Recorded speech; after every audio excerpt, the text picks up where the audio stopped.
Moon Knight Season 1. This is the full spoiler review. I do have a review up on my blog, soundedbettermyhead.com. There's almost no spoilers in there. Maybe a couple morsels, but nothing crazy. I am giving the season a 3.5 out of 5. The short version, I think there was a lot of really solid episodes, but I think overall the series just didn't connect the way it should have. So one of the occasions where sometimes the sum is greater than the parts. I think this is a case where the parts were probably greater than the sum. Interestingly enough, the show almost ignores the rest of the MCU. There's a couple quick references. There's a couple quick references to stuff from Falcon and the Winter Soldier, like someone mentions Mandapore. There's a nice little mention of the ancestral plane from Black Panther. But other than that, the show is pretty self-contained, which means it basically has to rely on its own merits. It can't throw in Doctor Strange in there to get some audience interested in it. It can't just, set the show in Wakanda and do something. It's got to do its own thing, and like I said, it was a little bit mixed.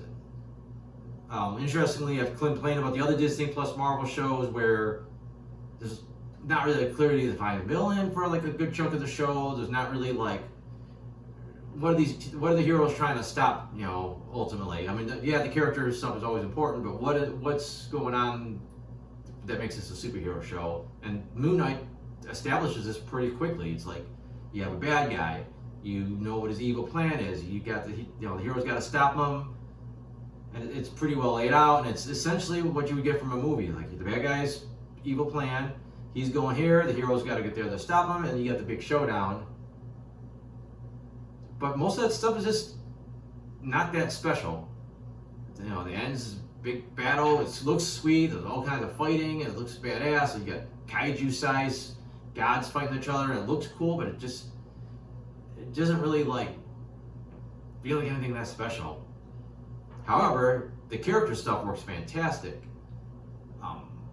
As expected from the trailers, the show starts off following the Stephen Grant persona, and he's kind of befuddled British guy going through a pretty meager existence. And then we see Mark Specter,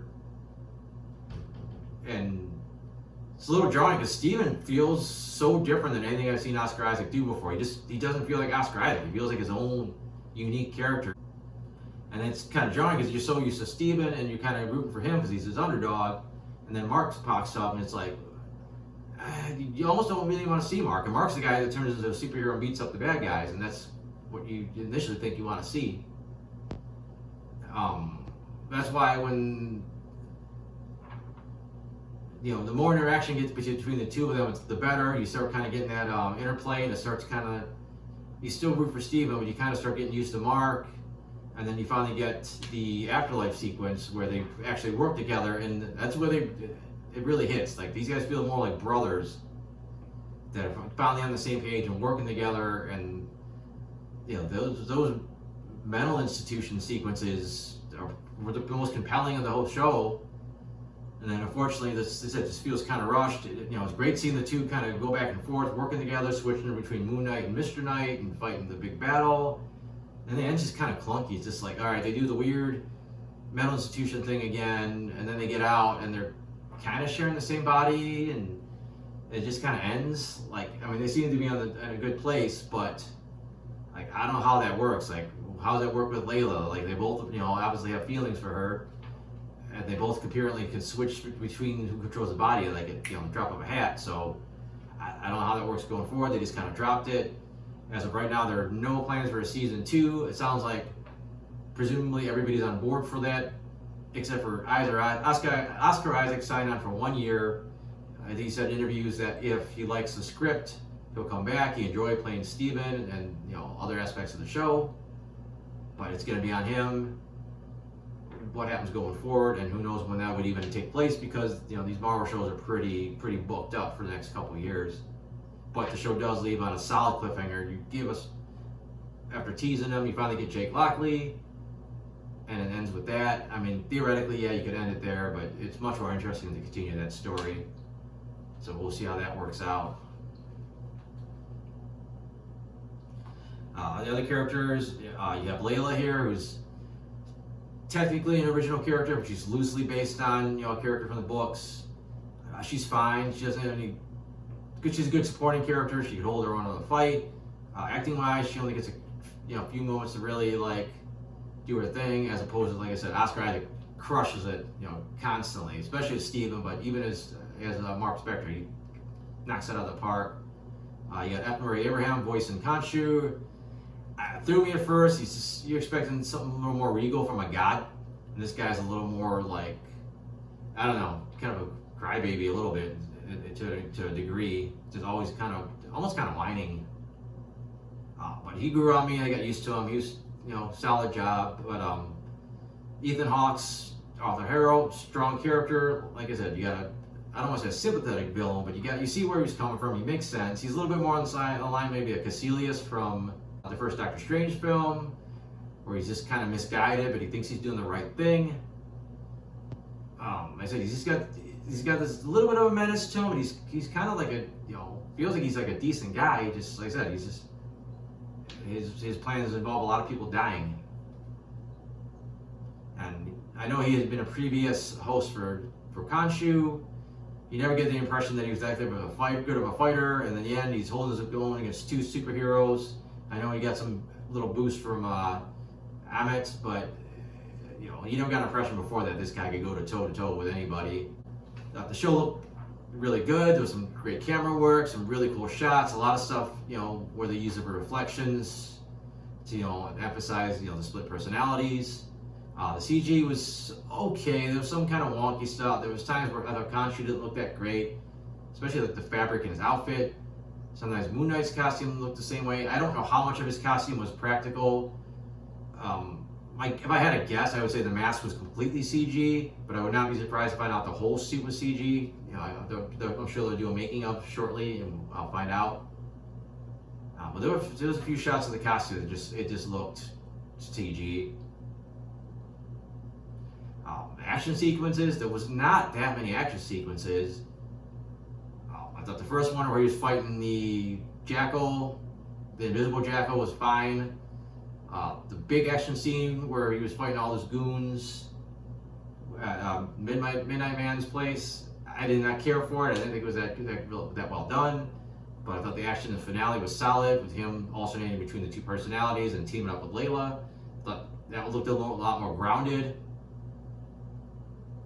And I think he lost something too in that second fight, because he could pretty much he can't be killed when he's got the suit on, and I think you lose something with that. Plus, they gave him super strength. This guy's supposed to be more on the par with the Batman as far as his skill set and weaknesses. And I think they kind of part him up a little too much, but it worked in the end when he was fighting, basically a god-fueled bad guy. But I actually think I said about all I want about the show in general.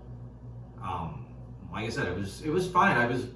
The Mark Specter stuff, him going through the afterlife, and him dealing with his past, great character stuff, real strong.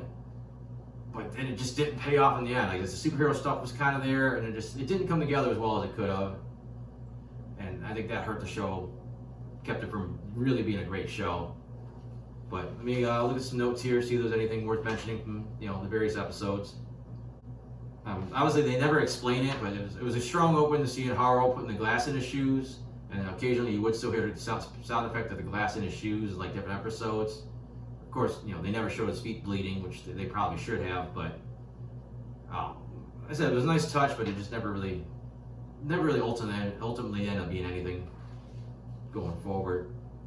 One weird thing they never fully explained, but it was kind of hinted, is that somebody set up a date with one of Steven's co-workers.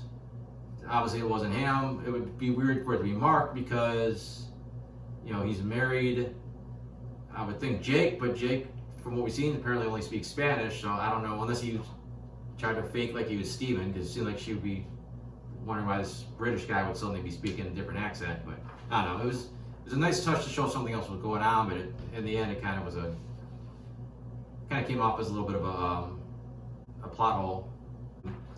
The show was kind of violent, but it got away with not kind of showing it, so I was a little surprised how brutal the show was in concept, even though they didn't necessarily show it. I mean, especially when Steven came to and all those cult members were like just looked like they were just slaughtered. I mean, there was blood everywhere. His hand was just coated in blood. I mean, that was a pretty brutal sequence that we obviously didn't see what happened, but still, like, what was implied was pretty strong. I thought the CG on this Jackal wasn't anything spectacular. That was a little meh. I didn't really care for the character design, but I loved the first episode. I thought it was a great setup. The ending, everything about the first episode was like, I'd say it was almost perfect. A few hitches, but overall, absolutely loved it. I was a little disappointed because, from what I know, Mr. Knight is like a badass in the comics, and it was weird that here it's just Steven and like his version of the costume. He really doesn't do anything special. In fact, he's not even a good fighter. We get to episode 3, which I think was probably the weakest episode of the entire series. Not that it was bad, but it was just whatever. I really like the start. I love the fight sequence between Mark and civilian foes taking on the bad guys. Of course, you had the first major hint that there was a third personality in this episode when everybody got slaughtered off camera. I said I just don't think the scene really went anywhere where they had to try to find this map to where Anet's tomb was, and then Harrow showing up was just weird. Like, he would just show up at the weirdest times, and I said the big fight sequence wasn't that great at all. The big sequence of turning time back and see what the stars used to look like, it didn't look as cool as I think they thought it was going to, and it left a lot of like, what really happened? Was it just an illusion? Some people thought that they actually turned back time. I'm assuming it was an illusion or whatever, but I don't know. It's kind of a weird. It wasn't as cool as I thought it was going to be. Get to episode 4, which basically turned into like a version of the Mummy, but that was cool. You got the mummies chasing them wherever they were, and great tension, some decent scares, a little bit mildly gruesome, and the big twist ending where Mark is shot and killed. But then you go to the insane asylum, which I don't read the books enough to know that was from the books. But it was really well done, kind of trying to make you think that, this was all in his head, but I think the general audience that is in the comics is not going to fall for that. But it's more about him thinking it might be in his head than the audience thinking it might be in his head.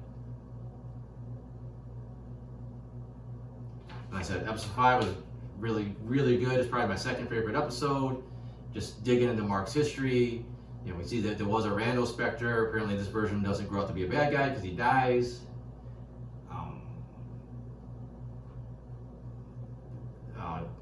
Tom Arrett was a pretty cool character.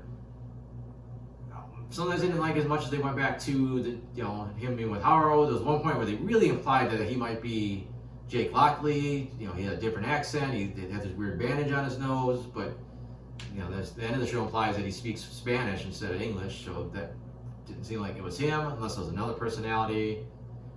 And that didn't really add up. These two guys were getting their souls judged, but apparently Jake Lockley was fine hiding in that coffin because, he didn't get thrown in the sand or make it to the field of reeds.